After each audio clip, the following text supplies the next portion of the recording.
going on today? Today is not our typical day. It's a Sunday. I know we don't typically do pre-records, but for this episode, which will be airing on the 26th, so this is going to be my Thanksgiving episode, and we have an amazing guest today. I'm super excited about this, and I'm grateful that he has taken the time to come on for an hour and discuss the paranormal with us. And once people actually start to hear this guy speak, they're going to realize that this dude has a way with words that is just fascinating to me. I've heard people say that I have a way with words, but this is like nothing compared to what this dude can do. So yeah, I told you when we were talking about we're going to have him on. I said, well, last time I had him on the show, I knew he was really smart, but he's Professor Smart. He's brilliant. So, he just kind of floored everybody with that. So yeah, it's going to be an absolutely great show, I think. I didn't write down any questions for this one. We're just going to kind of freeball it and go with it. So It's going to be fun. It's going to be a great conversation. Guys, welcome to the Paranormal Unveiled family, Mr. Michael Roscoe. Michael, hello, what is going on, brother?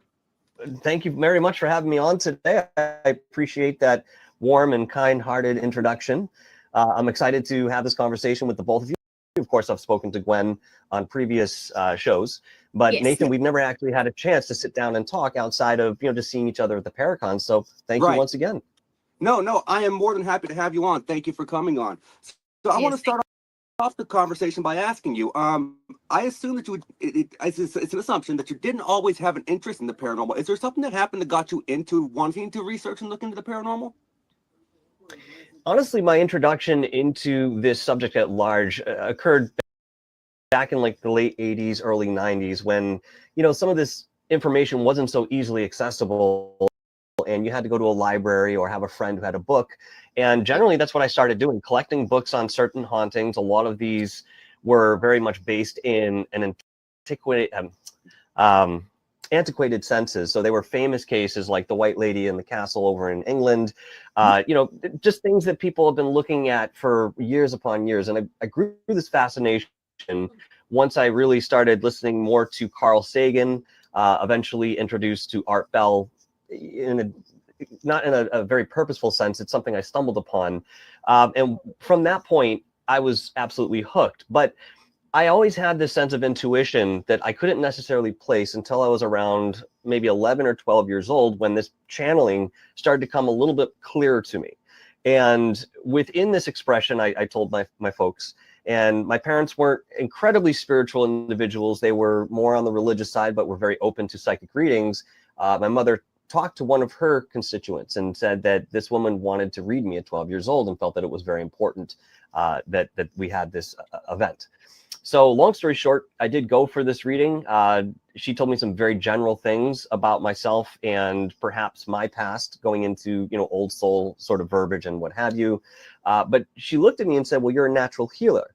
I said, what do you mean? She says, well, you could do the hands-on healing. And we didn't necessarily have a typical name for it back in those days. Obviously, we know the modality is Reiki today, amongst other definitions, but it was hands-on healing for us. And she said, I have a gentleman who would basically take you under his wing and you could become this apprentice in a less formal sense than I'm making it sound, but let me introduce you to him. So she does.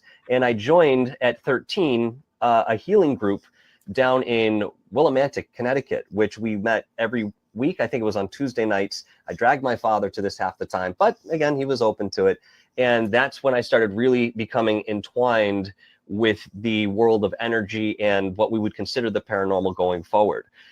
I ended up reading a book by Betty J. Eady called Embraced by the Light, and that really propelled me into not only the research, but opened me to experiences that have basically followed me ever since. Interesting. I mean, and I've got a lot of books in my paranormal library, but I don't think I've heard of that one. It's one of the most famous near-death experience cases that's ever been recorded or documented, and it took me a little while to find her, but I eventually did have her on the show about 2 years ago. And I'll tell you, that was incredible for me, because she was the woman who inadvertently had put me on that path. As humble as she is, she's just delightful. Interesting. So since we're on that topic, and you brought up NDEs, right? Mm-hmm. I've noticed that a lot of people that develop psychic abilities later in life, it seems to be it seems to happen after they have had an NDE or a near-death experience. Do you think there's any kind of correlation or relation to people who have near-death experiences and the development of psychic or clairvoyant abilities? Absolutely, because you are now put into a realm that's a lot more expressive, and it thins the nature of reality we understand in terms of the physicality. And you can find the same sort of affect with people who practice transcendental meditation, those who actually spend more time in the paranormal world intentionally. I mean, there are many different facets of different avenues that can be explored to come to the same effect, if you will. Interesting. Yes, yes, I get exactly what you're saying there. So something that I like to ask when I'm on the topic of psychics and mediums and stuff, I know that some people will refer to themselves as a psychic medium, some people refer to themselves as a medium, some will refer to themselves as a psychic. Do you feel like there's a difference between a psychic and a medium, or is it basically the same thing based on the same premise, just different aspects? I'd say there's a redundancy there, and it's more our brains trying to compartmentalize and understand that phenomenon at large, because there are many different aspects that are visited each time somebody decides to go into that realm. And yes, there are certain people who are perhaps better at premonitions or contacting certain deceased relatives versus archangels or going beyond that. So there are specialty areas within the world of clairvoyance that I think people sit underneath a certain definition in an umbrella sense, if you will. Interesting. Yes, that makes sense. That makes sense. So can I ask you, what is your opinion on cryptids? That's a pretty big one to approach here, but given the different cryptid that we could talk about, or the species, they each have their own lineage in terms of not only what we understand about them, even if it's as little as we have, in terms of their biology, physiology, how they live, but also the metaphysical end of things. So if you talk about Bigfoot, obviously this has been a phenomenon that has a physicality and yet is able to manipulate that so that it's not seen or perceived by our six senses, if you will. Others are here and not necessarily supposed to be. They're interdimensional. I've met many people who have had those type of experiences with beings that were there 1 second, and then the next moment they were absolutely gone, either to return again or never to be seen again. And the Dover Demon, actually over in Massachusetts, I'm sure you're both familiar with that, is a very good example. And yet at the same time, I believe that there are creatures that live deep within our hollowed earth, not necessarily hollow earth the way that people would describe Admiral Byrd in the way that his journey went, but like a cavernous earth where there are pockets of subterranean life that are not necessarily reachable unless we are very intentional about that. I mean, look, we drilled into Antarctica, into that ice, and I think Russia was the first one to get all the way down through this and finding this lake bed, which we now know it goes over 400 different lake beds that are underneath the ice, all harboring different microbial life at least. I think there's a very big possibility that there are areas that we just have not explored that does harbor some of this more what we would consider extraterrestrial life, or at least in appearance and existence. Right. Yeah, and I could have worded that question a little bit better, because it is a broad topic. I mean, there's so many different cryptids out there. You got Bigfoot, you got the Jersey Devil, you got the Wendigo, you got Puckwudgies, you got all these different aspects. So I probably should have worded that a little bit less broad. Well, that's okay. We started somewhere with it. I mean, you go into the world of Puckwudgies, this is something that is predominantly seen in two specific areas, in the Northeast and in the Midwest. And it's similar in its parallel nature to, melon heads, even though they're completely separate entities. I did have one experience with a Puckwudgie, the way that I would describe it, and this happened back in 2017 in Northborough, Massachusetts. Now, I have had experiences with the paranormal with entities that were non-human following me home, and I do believe, going on one of your original questions, that did thin the veil for me a little bit easier. And this particular evening, I was researching Puckwudgies because at the time I felt distancing myself just a little bit from the actual physicality would sort of give me a different experience, which up to a certain degree it did. Now, this night was a little bit different because as I was researching this, I started feeling a presence around me that was imposing. I wouldn't say it was menacing, but it was imposing. And it felt like it was right outside the front door, which I did not have any desire to open and investigate at that time. So I stopped researching it for the evening, hoping that feeling would go away. And my girlfriend at the time came home about an hour later came in the house, looked at me. She goes, "What's outside?" I said, "What do you mean?" She says, "This little 3-foot being in the bushes. I don't feel good about. What is that?" I'm like, "Well, for all intents and what you need to know here, I don't know." But I knew exactly what it was. And that's just part of the nature of a Pukwudgie. You can think about them and you literally call that energy to you. So that's interesting, because I know that there's another Native American sect that has a similar legend known as the Memegwese. And it's a very similar being, almost identical in stature. I think the only difference is they don't carry around the quoted poisonous spear tips that the Pukwudgies seem to carry. But that's interesting that you could actually put out that energy as far as a thought and attract them to your location. So That's yes, awesome. and yeah. Again, I think that's part of the nature of that particular cryptid. It doesn't happen with all of them, but Bigfoot is also allegedly in the same boat with that. And some of the people that I've known to go out and spend a significant amount of time in the woods, claiming to be with certain tribes, have reported this to me as well. yeah, and Bigfoot's all a whole other being altogether as far as the interest of that goes, because there's so many theories as to what it could be. Some people say it's a flesh and blood animal. Some people say it could be a gigantopithecus. You have people out there who say it could be an interdimensional being. You even have some people out there who claims it's a hairy ghost. Like it's so strange the amount of theories that people have about Bigfoot. So, guys, I have a question. Yeah, go ahead. You guys don't mind? A Pukwudgie, I know that they're not supposed to be in the southeast. What would be similar that you guys maybe know about that would be in the southeast? I live in South Carolina. And, of course, I have a reason for asking, and I have not researched it. So, to my knowledge, that in that area, I don't know of any. But it's definitely worth researching. I would say the same thing, echoing that sentiment. I'm not familiar with anything that's come out in that terms of parallel existence, but it doesn't necessarily mean that there aren't things happening down there. But just before we move on, I wanted to make one comment on the Bigfoot that Nathan just mentioned. There's no other species of cryptid that by state, by country, by province, has its own strain of lineage.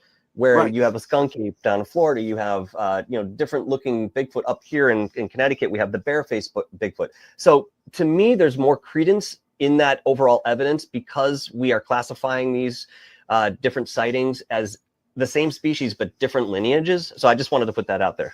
No, that's a great point. That's a great point. Because, in Florida, you have the skunk ape. In Alabama, I think it's called the wood booger. Up here, you have the wood devil. In Australia, you have the yowie. You have the yeti. You have the orang pendek. I mean, it's everywhere. Yes. And it's very intriguing that all these different cultures have this same creature, but yet there's so many people out there to say there's no way this thing exists because we haven't found one. Allegedly. Allegedly. Allegedly. So when it comes to the paranormal, do you think you've ever had an experience as far as contact with a spirit or seeing a spirit that just made you step back for a second and go, wow, what was that? Yeah, all the time, to be quite honest with you. And it started with these investigations back in 2008 and 2009, where I went to 2 separate locations that had these non-human entities, and they ended up attaching to me. The first one I knew about, this was from the Rutland State Prison Camp, which I don't recommend anybody go and try to find, because this was brought into this physical space by a group of people that had no idea how to put it back from where it came. So it just sort of wanders around the property and is very predatorial. And that's in Vermont, correct? No, this is in Massachusetts. I've heard of it. So I'd been there countless times, upwards of 15 to 20 times prior to this happening, but it just so happened that we were filming a pilot for a television show at the time, so I really wanted to get this location. So my other investigator, who is no longer in the field, had mentioned that there was another investigator that had gone about 8 months prior that had this thing exorcised off of her. She was dealing with it for the better part of 1 year.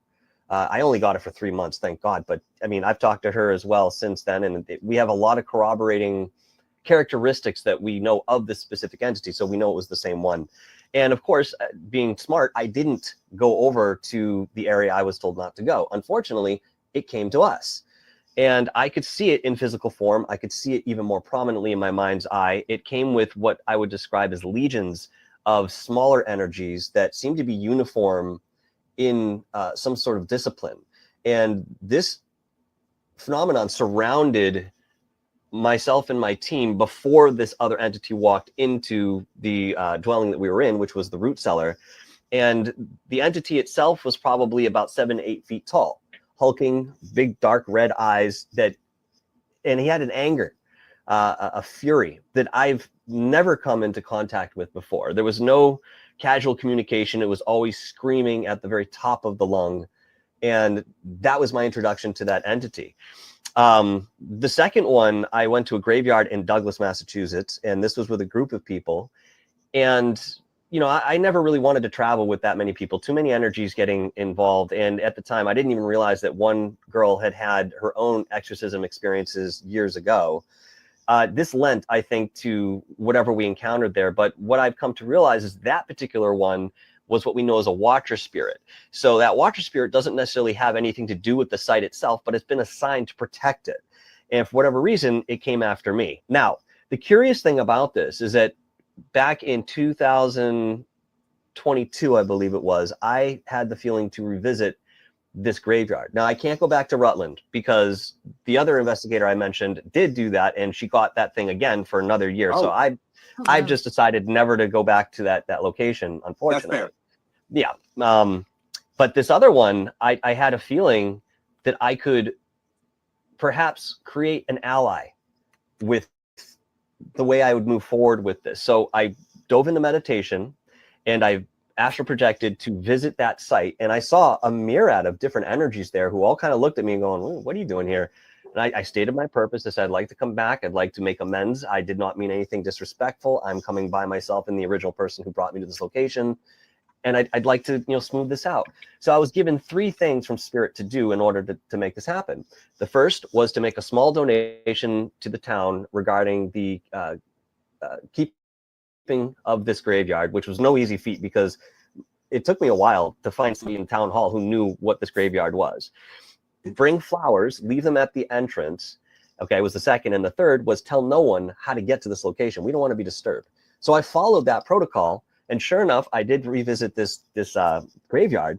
And while I was standing by the one grave that purportedly holds the last witch that was executed in Massachusetts, I began to feel this energy come up around me. And if you've ever been in a paranormal location where there is this energy, it's unmistakable the way that it just kind of flows over your body right up to the top of your head, and it can undulate or pulse as you feel this and grow in intensity. So I'm giving this monologue as my friend is filming me, and I kind of start laughing. I'm like, it keeps tickling me. I can feel it on the side of my face, and he starts giggling too. I'm like, well, do you see something? He goes, yeah. So what do you see? He goes, it's standing right next to you, lapping at your face like a dog. So ever since, I've been welcome to go back to that location because I actually turned that experience around. So I thought that was very significant. Yeah, that's absolutely significant, and it's such an interesting story because, like, you don't really hear about that too often when people can take a circumstance and then kind of switch it around to work out to where you are actually welcome in a location where you typically would not have been to begin with. That's right. So that's a very significant thing. And for the record, for touching on what you said earlier, whether or not you had this attachment for a year or 3 months, 3 months is too long. Attachments suck. Yes. Yeah, it felt like a year. We'll put it that way. And what it did to myself, my body, my mind, the way I slept, the way I ate, it didn't just affect me, it affected other people around me, including my immediate family. So once I saw that and I heard in my head, see what I can do? I said, I'm not challenging you. I didn't even want you to be here, but it said you called and I came. So that's something about the spirit world that people don't understand. You can go to a location and of course, time's over. Once you put out that extension, it may not happen right there where you think it should. It might happen a week from now while you're sitting in bed reading a book, but they come. And once they come, they honor that. You need to honor what you called them for. Yes. Now, and that's absolutely true. And that realistically can happen at any single location that people go out and investigate as paranormal investigators. You can call out to energies that you don't even know you're calling out to. And that could happen anywhere, not just cemeteries, not just old prisons. Like, it could be just a regular abandoned building you're walking through. You have no idea that there's even a spirit there. And you're calling out to it for some way, in some manner. And then it's like, hey, I like this energy and I'm going home. Yeah. That's I had right. one come home with me from, I used to be a paramedic. And I know I had told you that before when we had you on the show. But I had, and back then I didn't accept all of this. I could see things when I went to, and I did not accept it. So it was very odd for me to come home, and I was sitting in my living room, and I won't forget it. My children were playing and they were doing their thing. And all of a sudden I felt this rush of cold air, and it was almost like it ran in and just stopped right in front of me. And it was like cold enough where I shivered, and I didn't know what was going on. And I was kind of freaking out. And all I knew to do, something in me told me, I had a crystal necklace that I wore. Somebody had given me years ago. Like I said, now I had not accepted any of paranormal, any of that before. And I grabbed it and I put it on, and I called my grandmother, who was alive at the time, and she was very religious. And I asked her, I said, will you pray for me? I don't feel right now. And she did, and things leveled out. Well, the next time I went outside, I experienced the same thing. And I just said out loud, like I said, now, for what reason, I don't know, because I didn't believe in all this, but I said, I don't know what is going on, but, you know, whatever you are, whatever's happening, you know, it needs to stop, and don't be around my children. And, I would say this when I went outside, and I guess it just understood that I was confused and didn't know. If I had done something, I didn't know I had done it. Well, I went back on my records, and I had went to this really old property and picked up this lady who was, we basically took her to hospice care. And from what I get, that was her protector or and I was the last one that was with her when she was still conscious. And that's all. Through the years, I have thought about it so often, and I figured out that I guess I was the last one. So maybe it was like, okay, maybe I'm passing to you type of thing. But it all actually now, funny enough, occasionally I will feel that rush, and I can speak to it and say, hey, you know, you remember me, I remember you, we're good. And I will leave like crystals sitting around where it likes to be, and just things like that. And when I go to cemeteries, I also do the same thing. I leave crystals or little flowers, or if I know there's children's spirits there, I always try to leave something to show them that I'm there to, you know, and we even clean up, like if we see branches down and that kind of stuff. I don't know if you guys do that, but I always try to make it where, hey, I'm coming in peace here. I'm good, you know? So yeah, smart or not, that's kind of how I approach that kind of stuff now. So funny thing is, Mike, I think this is the most I've ever heard her talk on my show. Well, I am on shows. I produce them. I have my own, which I have not started back yet. And I tell Nate, this is your show. I'm your co-host, and I'll pop in. Yeah, and it's my guest show. I'm just the guy asking questions. That's true. That's true. We're hosting him, and he is awesome. So, you know, when I had messaged you recently and said, hey, you know, would you like to come on before Salem? Nate picked it up, and I was like, yes, because, you know, me and Nate think, okay, I had this funny thing happen, and Nate's going to flip out. Somebody called you my work husband. They said you and Nate pop off at each other so much. I'm not going to flip out about it, because if you didn't know us personally, if you actually standing there listening to a conversation between us, I can see the correlation. Yes. So, and I said, well, you know what? I'll take it, because I love his girlfriend so much, and she would probably have to go to the bathroom and pee herself. I mean, she would laugh. She would absolutely laugh. But somebody told me that, and I was like, oh, she would definitely laugh at that. You know, they saw us at Broadhead Manor, and they saw us in Connecticut together, where we got to meet everybody, and they were like, yeah, you guys really do have that little thing. So I was like, yeah, we do. Makes it cool. It works. Yeah. So I'm gonna let you guys take over now. Shut up. All right.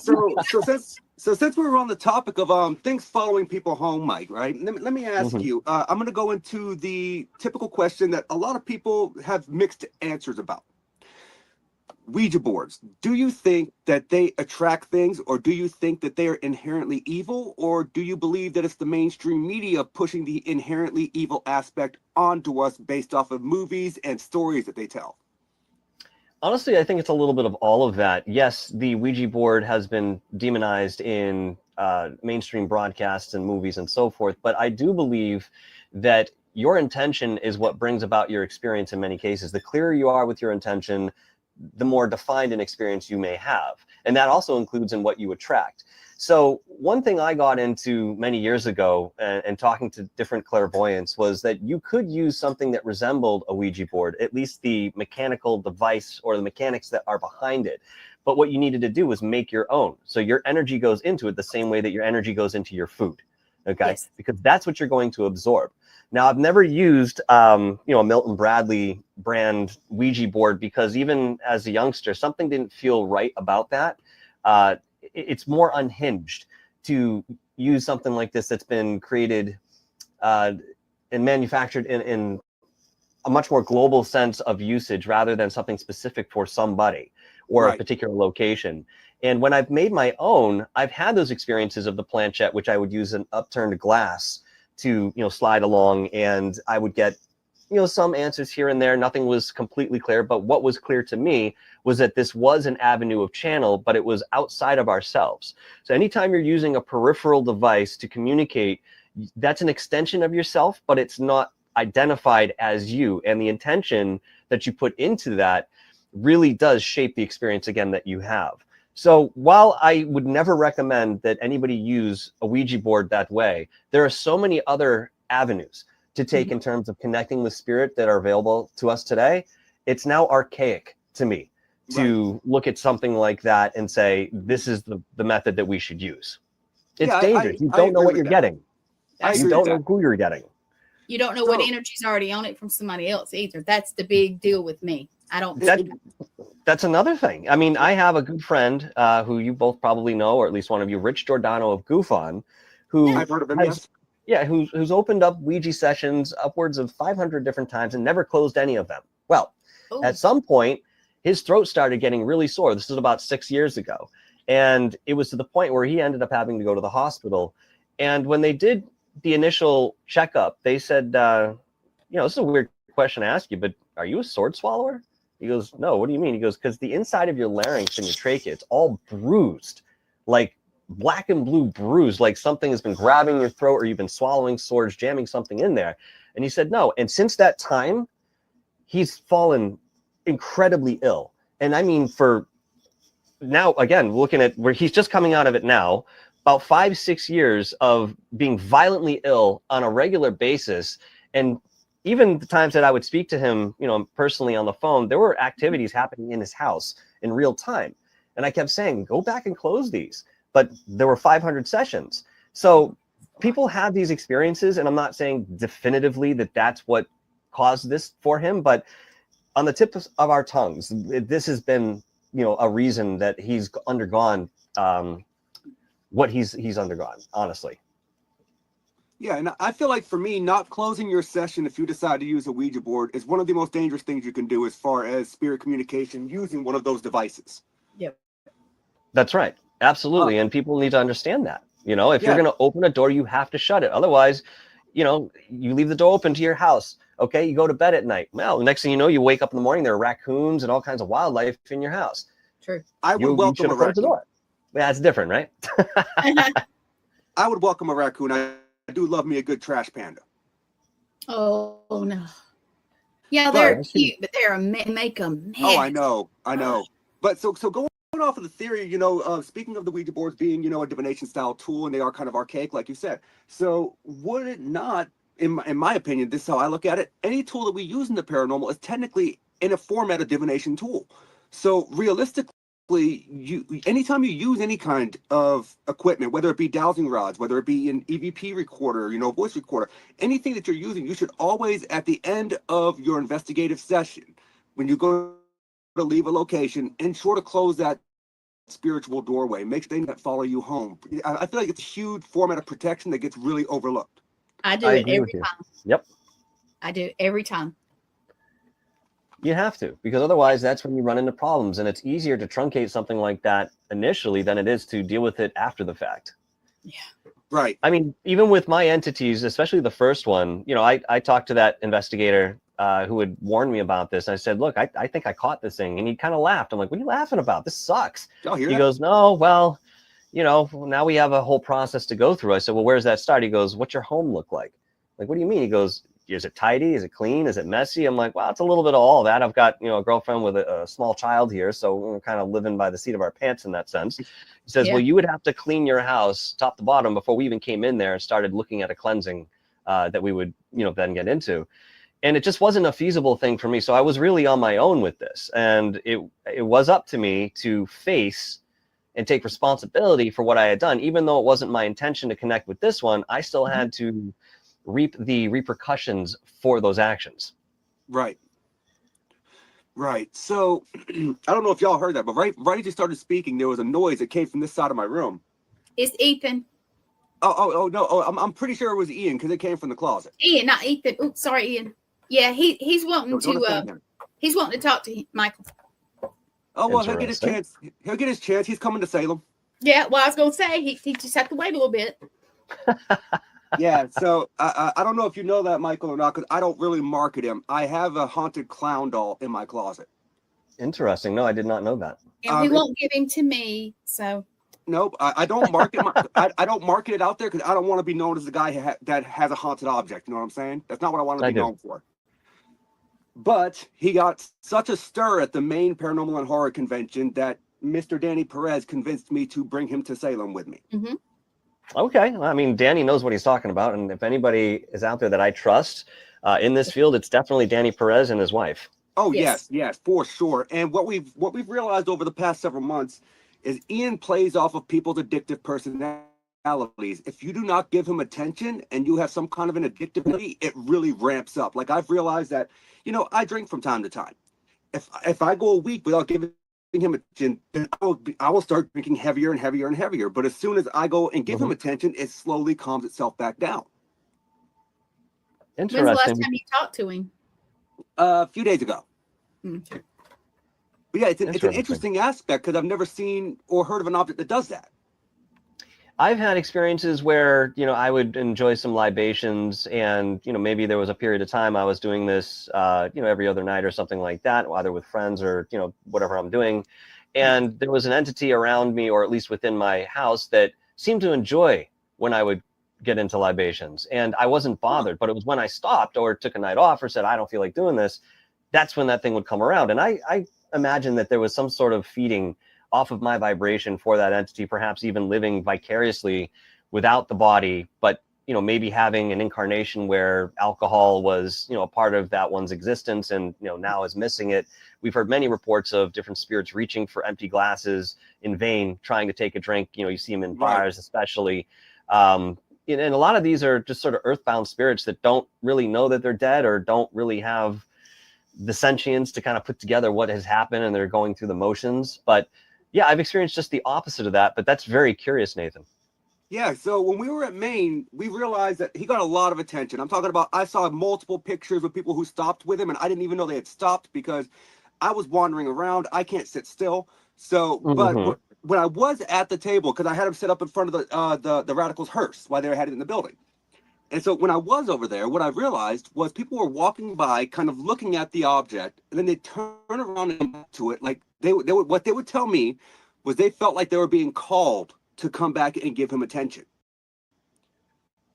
And I'm like, okay, well, I started giving the backstory and giving the history that I know about it as far as what it does, is what it affects when it comes to people. And the odd thing was almost every single one of those people that turned back around to come back and see him were either a recovering addict or in recovery. Oh. That's curious. That is. That's very curious. Yeah, so it's a weird thing, but I made sure that as I was going through, and they were like, "Well, that's weird that he played off of those." I've been in recovery for X amount of years. I just recently started recovery. Oh, I go to Alcoholics Anonymous every week. So it was a weird trend that we put into place.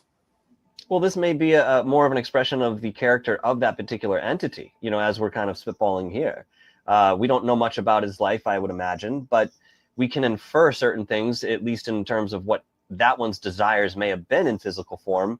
And perhaps there's just a connection with that frequency with people on that path.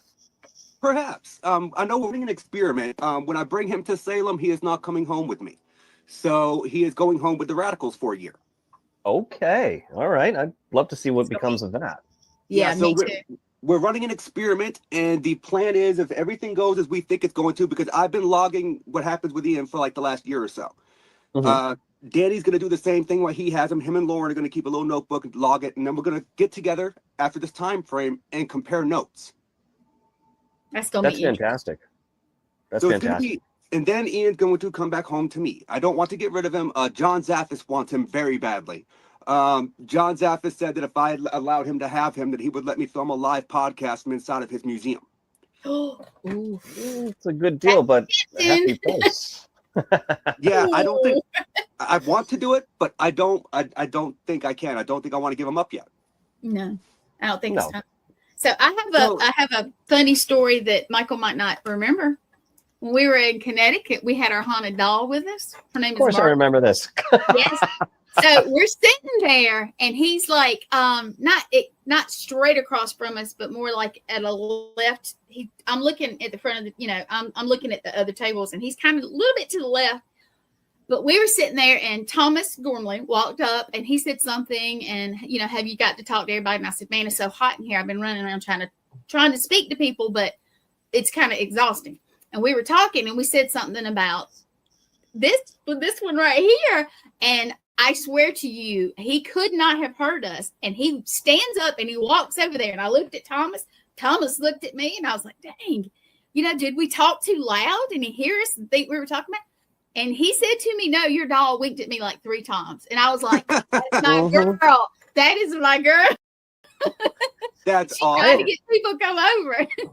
I actually truncated a conversation I was having with a patron who was sitting next to me because this just kept happening. I looked over the first time and I thought I saw the wink, and I'm like, well, that's far enough away. Maybe I'm just seeing things. So I go back to talking to this woman, and curiosity gets the best of me. So I look back over, and sure enough, I see her wink another 2 times, and I'm like, okay, I think I got it. And excuse me, I have to go and check this out real quick. I'll catch up with you. And that's when I got up. Because just like you had said, Nathan, sometimes there seems to be some sort of calling towards. Yes. And that's what I felt as I was, in that experience and walking up to her. That was a very interesting experience for me. And I've talked a little bit about it on other shows since. Oh, nice. But I'll never forget it. It was very, very interesting. Another aspect I think you would find interesting, Mike, and I can send you the pictures when we're off the show. I did an experiment with 3D mapping, trying to see what would happen if I tried to 3D map Ian the Clown Doll. Mind you, I don't take him out of the case. This is probably the second time I've ever taken him out of the case. We did 6 different scans using a 3D mapping sitescape is what it is, because my phone is slightly LiDAR capable, not fully, obviously, because it's not a LiDAR device. But we mapped it 6 or 7 times, and the third map, it mapped 2 separate figures with different facial expressions. Okay, now you're onto something. And I don't exactly know why it did that, because I've never had this program double map anything, and I've been using it for years. Well, I mean, if you go back to, I forget the exact name of the practice, but there are people that are wandering around the country with a specific type of camera that can capture auras. And one of the things they tell you outright is that the camera does not have the functionality to capture white. Okay, it can capture other colors, but it cannot capture white. And yet, when you're placed in front of this camera as that biological entity of energy, you sometimes get a lot of white in the photograph. So I think the paranormal can act in that way, and we can capture it through certain mediums, if you will, that are completely invisible to the naked eye. So that brings sound to me. Interesting. That's actually a really, really good point. So can I ask you, out of your paranormal travels, is there a location that you've ever visited that you would deem to be your favorite spot? Yes, I would. I'm creating a documentary on it right now. And without giving the exact location, because I want to protect this for a multitude of reasons. And I'll tell you both off air. I'm doing that. But by and large, I don't want this place to blow up any more than it already has. But I will tell you, it is an abandoned psychiatric hospital that is easier to go into and explore, even though that's still something you're not supposed to do. Because of its location, you can kind of get away with, an hour jaunt in and out, whatever you need to do. But it has a very sordid and dark history, and it deals with, I'll just put it this way, it deals with children. And, obviously this is something very near and dear to my heart, having 2 children myself and a nephew. you go into this particular place and you can feel the thickness in the air of what has happened, and yet it's very distorted because there's so many energies and frequencies crossing over each other. And even going in there the first time I did by myself, there are a handful of buildings that can be accessed throughout the property.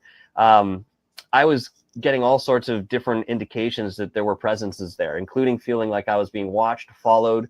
There were these pops and clicks that were happening in the environment, some of them close to me, that were associated with a pressure that would hit me, perhaps in the head, at the moment that you heard the sound only feet from you. There were doors opening and slamming as I'm walking through this place on my own.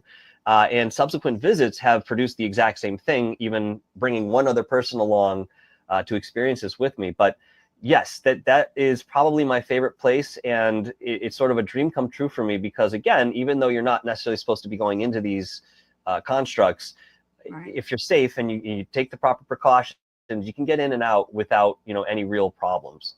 Right. And I feel like when it comes to what you're calling, some people will call it urban exploration, whatever you would like to word it as. My only issue with that isn't the fact of people going in there and damaging the property, because if you respect the property will respect you. That's just, to my eyes, that's the way it works.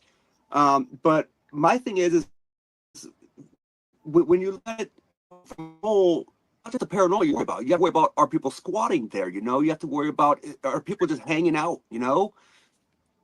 Oh, absolutely. That has to be at the forefront of your mind. Forget about the paranormal. You got to worry about other people first. And in vetting this place, which I did extensively, I found that where it lay, it's not a very accessible place for people of that ilk to find some sort of home there, if you will. It's sprawling. It's absolutely sprawling. But you're right. You have to be careful of that. Yeah, because I think a lot of people would do that. They rush into these places. Like right down the road from me, maybe 5 minutes, there's an abandoned scythe mill. The place is really cool. I go in there and explore it all the time. But it's falling apart. So it's more of a danger of going in there just because of the conditioning of the actual facility, not necessarily because you're going to run into people. You know what I mean? So that's another factor. Yes. And again, when you're vetting these places, you really have to take stock of the condition of the buildings. And one of the reasons that authorities don't really want people in the buildings outside of the obvious is, the fact that there's lead in the paint, there's asbestos everywhere. The reason that these buildings aren't being raised, or at least a partial reason, is because of that asbestos and how much it would take to clean that up. We're talking millions upon millions and millions of dollars just to restore one of the buildings, let alone the rest that are on that particular property. Right. But thankfully, these buildings are very sturdy. They were built back in the earliest part of the last century, and most of them are cement and brick. But some of the wood and roofs are caving in and rotting away. So you just have to be mindful about where you're going and always watch your step, because you never know what the floor underneath you might actually be. Exactly. True. And when it comes to these kind of locations, I'm going to go kind of a little bit of a tangent here. Medfield State Hospital in Medfield, Massachusetts, for years they've been talking about possibly renovating this into low-income apartments. Do you think that's a good idea? Well, they did it with Danvers, and I actually my brother-in-law's grandparents lived there for quite some years after they had renovated, and I've actually visited the buildings themselves. I think in a lot of cases, there's a precaution that you might want to address when deciding to develop on a property like that, or sacred ground involving Native Americans or other indigenous people. But developers don't care. They're after that dollar sign. And most people that move into a place like that don't have that awareness that that's what it was. Now, in Danvers' case, obviously this was a historic site, and they kept the outside facade intact. So that main administration building still pretty much looks like an administration building from back in the heyday. But I've had mixed experiences with people who have lived in those places. Some have experienced paranormal activity, others have not seen a darn thing. So it really goes probably into the sensitivity of the people that are living on the property. And for those who are more sensitive, it's going to be a hell of a time. Right. And that would be my concern, is people who move in there, knowledge of what actually was, and then they get in there and realize, well, what is going on that they don't realize that they have. Absolutely. Or they're going through something traumatic, or they're already vulnerable in another sense. They're going to, have this opening within their auric field metaphorically, that will welcome in those type of experiences, especially if those energies are looking for something like that, because you have to look at the nature of what had happened on those locations to specify what those experiences could possibly hold. Right. And that's a very, very good point. So let me ask you, since we know that the Salem Paranormal and Horror Convention is coming up very soon, so how did you get into DJing for this event? Like, how did that come into play? So curiously enough, I used to spend hours just researching different people, or people would connect with me and say, I'd like to be part of the show. I like what you're doing, blah, blah, blah. So I would, go into that process. And I don't remember exactly how I met Thomas and Charles, but nonetheless, we did get into talks about doing a show. Now, enough, we missed schedules. We just had 2 different times that we were supposed to be on. And I got into it with Charles on the phone at some point, and we were yelling at each other back and forth. And, I use that word lightly. I mean, we had a disagreement, and he was obviously emotional about it because he wanted to come on the show. He wanted to be a part of that. And so, I apologized profusely, and I said, all right, let's just start over. Okay. Let's go on at this time. And we did. And Thomas came along, and that was my introduction to them. It was a short period after that I kept in touch with Charles, specifically at that time. And he said, hey, listen, I've got this Paracon that I do. I think you'd be a great host. I like the way you talk. I think your presence is, formidable. Would you be interested in doing this?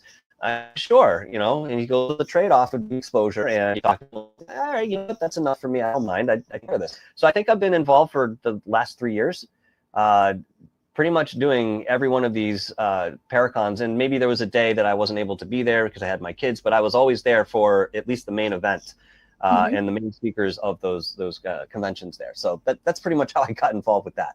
I like it because let me tell you, you do a great job at it too. Like I want to give you that compliment right now. You're doing a fantastic job with it. So do you ever feel, or have you done enough of these that you no longer feel this way? Like in the beginning, did you feel nervous getting up in front of in front of everybody? No, because, since I was probably 12 or 13, I've been a performance artist. So whether it's music, whether it's stand-up comedy, whether it's radio, you name it, I've always been on a stage. So I've been very comfortable. But just a note on that, if you don't feel a little bit of stage fright, a little bit of nerves before you go and do a performance, the performance it's going to flop. And for a reason, that mentality has always stuck with me, and I've always experienced it that directly, when I feel a little bit of those butterflies, I now see it as excitement, and I know what I'm looking at going forward because the energy is there backing me, and we're going to have a fantastic display, whatever that presentation may be. So just the opposite, if I'm not feeling, I'm like, uh-oh. And that's 100% a good way to look at it, because let me tell you, I don't think there's been a time, and I've done quite a few speaking spots now, where I did not feel like that gut instinct that that feeling of the nervous, like you almost want to throw up, and you start shaking a little bit. I don't think there's been one time I've gotten up to do a speech that I didn't feel that, and I was thinking in my head, oh, I'm going to suck at this. This is going to flop, and it ended up going fine. Yep. Well, you have that energy behind you, and it's not something that you can necessarily describe or put some sort of tangibility to. But I feel in those cases, just to kind of take it a little bit further into my own opinions, your guides, your energetic protectors, everything that is you in that larger sense comes and convenes with you in that moment. Because when you're on a stage, in most cases, you are very directly in the moment. You're not thinking about work, or you're not thinking about something outside of yourself. You're right there in front of that audience, providing them with whatever content that you're there to talk about. And being in that present moment is very powerful. And I think that a lot of people do experience that. Interesting. Yes. So we're going to move on from that now, because I did have a question that I wanted to ask you before, because I see we got about 12 minutes left. So before we get into the ending questions, I had a few other things that I wanted to get your opinion on, just because I love the way you think. The way you think fascinates me. So what is your thought on people that, how do I want to word this? People creating energies, people thought forms, egregores. Well, give me an example of what you're looking on here. So, like, if you go into a location and many people have been there, and you're looking for one specific entity that no one is even sure it exists in that location, but so many people output that energy into that location that it almost resonates back, creating a spirit that wasn't there to begin with. Absolutely, 100%. I believe that's a phenomenon. In fact, in many cases, there have been places that aren't necessarily haunted, but they act like they're haunted. And it might be a dynamic within the owner or the family that's living in that place. And this could go into the realm of religion, superstition, I mean, you name it. The intention behind this is so large that, you know, it's not something we can really quantify as of the moment. We just don't have the tools to do it. But because we are such larger entities than what we see in the mirror, exploration, and sometimes it's subconscious, we do create this. But not, you know, you mentioned multitudes of people looking at a specific place and that energy culminating. Well, I can bring a parallel to this: prayer. Okay, you get a whole bunch of people praying for one specific thing, and that energy is directed, pinpoint. That's more likely to manifest to the reality because the attention is there to make things at our core. That's what we come to, or we're destroying. It's still a creation of our own volition, but going en masse into that energy, you have so much more amplitude behind it. So yes, there are many places I would consider not necessarily in the traditional sense, but influence to the people, or maybe one or two notion about that place, or convictions that stand within the realm of the paranormal. Yeah, and that makes sense. And I love the way you compared it to prayer, because that's a very good point. Some people call it speaking into existence. Yes. And I mean, that's a very valid point. But I feel like, for a good example, Waverly Hills, right? On the 3rd floor, they have a creature known as the creeper. I don't think the creeper is a spirit at all. I think the creeper, someone saw something that they couldn't explain, they put a name to it, and then so many people spoke out trying to find this energy that now that energy physically exists within the walls. Absolutely. Absolutely. I mean, hands down, that's what it is. I mean, you know, when I first heard about the creeper, I'm thinking like the lickers from Resident Evil, you know, and this is a very odd sort of configuration for any spirit. And unless something takes that sort of form, there's usually a reason behind it. And that's something that we strive to understand. But getting close to that type of energy, which people would consider demonic, which I don't necessarily call evil the way that people would normally look at it, because, I mean, we've always had contact with spirits. You know, the indigenous people, and I've mentioned this on other shows as well, looked at these as allies, whether it was a dark entity or it was an entity of light, or, you know, something in between. They treated them for the purpose of what they were, and there was a synergy that went between them, the entity and the people, that served itself. So there wasn't really a threat the same way that we in our ignorance and blindness go into today, saying, "Are you here? What are you?" You know, we're sort of on a lower tier of that understanding at this point, that we're now trying to get back to in a different fashion. Okay, that again can be expressed in many different ways based on people's filters. So folks have to keep that in mind. And when we talk about definitions and who you're actually talking to, there needs to be some sort of evidence behind that. And there are cases that have been completely upturned because we knew a history about this particular individual who died in this location, and then we come into contact with it. It's clear in its communication. It says, no, actually, this is what happened to me. And we go back to try to corroborate that. And sure enough, we find physical evidence that was overlooked, whether it be documentation or otherwise, that supports that version rather than what we knew. Right. And that does happen. I've said before. And it's kind of weird to me how people, they go into a place and they just try to contact something without knowing what's there. Mm-hmm.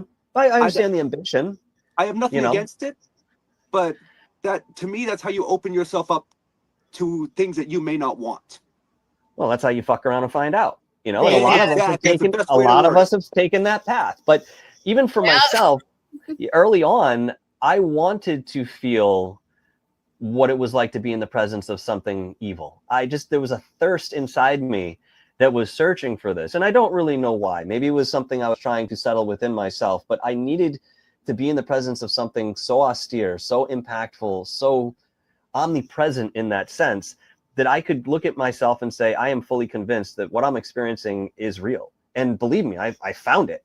But yeah, so many people get into those spots, and you hear about folks coming back with attachments they don't know what to do with. They weren't prepared for this.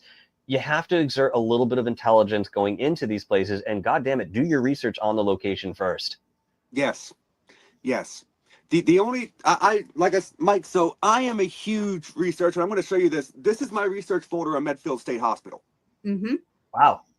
Impressive. Like when I research, I research.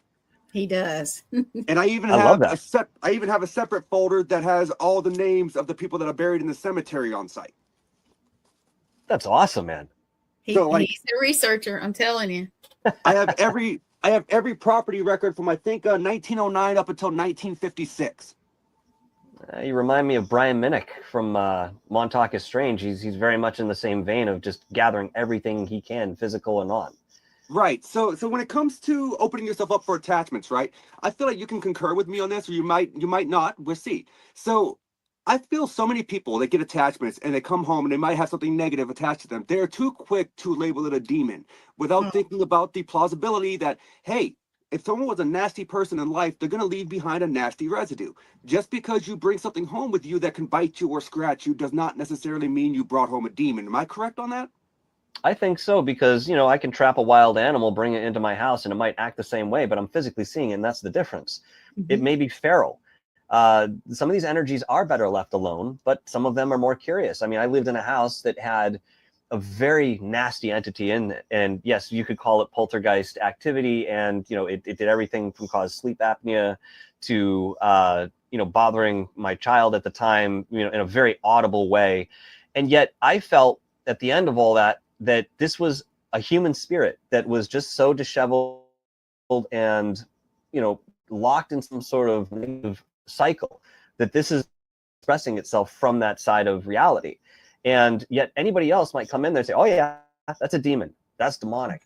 I can't give labels like that unless I have something behind what that actually means, and definitely outside of any sort of religious context. Right. No, that's fair. And I feel like just so many people are so quick to label something a demon because they don't understand that, a human spirit can scratch you too. A human spirit can bite you too. I have been bitten. I've been scratched. I have been punched in the eye. I had a black eye after an investigation down in Alabama once. Wow. Human spirits can physically contact you as well. It doesn't mean it's demonic. I think that's 100% accurate. And, again, the way people inform themselves and educate themselves about these type of energies, it's more of a loose sort of empirical sense of research, because we don't have definitive answers, but we can make corroborations and we can connect certain lines that create a much bigger picture. And we see this even in the Black projects. Montauk is a very big example of that, and what Brian Minnick has been able to do is create a lot of these connections, and I've come up with some of them myself, but it again paints a larger picture of what actually is, that is undeniable. Right. I can agree with that. 100%. So I see that we are running. We got about 3 minutes left. So, Mike, at the end of every single show, I ask my guest 3 questions, and 2 of them are multi-part questions. So I am looking forward to your answer here. I feel like every single paranormal investigator out there has a small bucket list, right, of places that they want to go. So if you had to choose one location off of your bucket list and price was not an issue, where are you going? Waverly Hills, or there's another one down in Pennsylvania. I can't remember the name of it. It's a psychiatric institution. It eludes me at the moment. Yes, it is Penhurst. Thank you. Yeah, those so two would be those my are both answer. great locations. So for the sake of argument, I'm just going to go with Penhurst because it's closer, and I like Penhurst. I've never been there, but I want to go myself. So, Mike, you're going to Penhurst. You can bring one person with you, alive or dead, and they do not have to be involved in the paranormal. Who are you bringing with you to investigate Penhurst, and why? My sister, because she's also very intuitive. She's come along with me for a lot of these excursions, especially moving back to Connecticut over the last 6-7 months. Together, we've hit up a lot of different places, and she shares the same excitement and ambition for that type of exploration, and really respects the history of what we get into, not just, hey, we're going to see something paranormal. I mean, sometimes we just go to a historical place or an abandoned spot to do a little bit of that sleuthing. But she has the same drive as I do, but just, she doesn't express it outwardly the way I do publicly. I'm sort of the face of that, but she behind me is another energy that's very supportive in this, and that's who I would bring. I like it. I like it. So we're going to Penhurst. You're taking your sister with you. So your abilities aside, those are inherent to you. You can bring one piece of equipment with you. What piece of equipment are you bringing with you and your sister to use, and why? Just one, huh? Jeez. Just one. EVP recorder. Fair. Okay. Yeah. Could you explain why exactly? Yeah. I would go with an EVP recorder because I find that sometimes we can, in a much easier fashion, capture entire sentences or sometimes paragraphs rather than just a word from an ovulus or a spirit box that we're now sitting back and trying to interpret. I've had better experiences analyzing EVPs than any other piece of auditory equipment that I think is available to us, at least in a mainstream sense, for ghost investigation. So, I mean, there's more that you can do with an EVP recorder than just capture those sounds. I mean, there's a lot in terms of this. So that's the piece of equipment that I would certainly take. I like it. So, would you, when it comes to EVP recorders, right? Real quick side question. We're going on a side quest here, real quick. So, do you prefer digital or do you prefer analog? I think both of them have their advantages and disadvantages, but I do believe at the end of the day, they both act very similar in terms of what you're able to capture. The way that they may do this is obviously inherently different. And I think that having something physical, like a magnetic strip that comes with an analog tape, there's something to that. And obviously my research into vacuum tubes and analog equipment, there's always an esoteric backing to this. Even going into orgone energy and how that relates to certain devices, especially receivers and transmitters. So that's sort of what I have in mind for that. I like it. I like it. So, Mike, once again, thank you so much for coming on the show, talking with us for an hour. You are such a smart dude, and the way that you articulate things, like I can't thank you enough for coming on the show. Yes, well, thank you so much for having me. Yeah, I appreciate you both, and I knew it was going to be a good time. It always is, especially, I mean, I've had experiences with Gwen here, but I've been waiting to get together with you, Nathan, and when you invited me on, I was very excited. I appreciate the kind words and the opportunity to talk to your audience. Yeah, no, thank you so much for coming on, and I will be seeing you in a few weeks, Michael, at the Salem Paranormal and Horror Convention. Yep, I'll be there also. You bet. But Gwen, we're not talking about you right now. Hey now, hey, I'm bringing his little girlfriend Haunted Doll with me on the airplane. To seeing her again. Yep, and I want to get some kind of something going on there on video. I want to see it. Michael, if you wouldn't mind hanging out in the background for just a second while I give the outro, I always have one follow-up question that I ask my guests off air. Sure. Thank you. Awesome. Thank you. Thank you so much for coming on the show, and I will talk to you in just a minute. All right. So that, guys, was the Paranormal Mr. Michael Roser. So let me tell you, this dude, listening to him talk, I could listen to how he speaks for hours just because of how he talks. The way that he could string words together and put it so eloquently. Yes, I used a dictionary word there. It's fascinating to me. It's amazing. But guys, that was the Paranormal Unveiled podcast, the Thanksgiving episode with Mr. Michael Roser. And I will see you guys next week. Same spooky time, same spooky network. Y'all have a good night. Good night.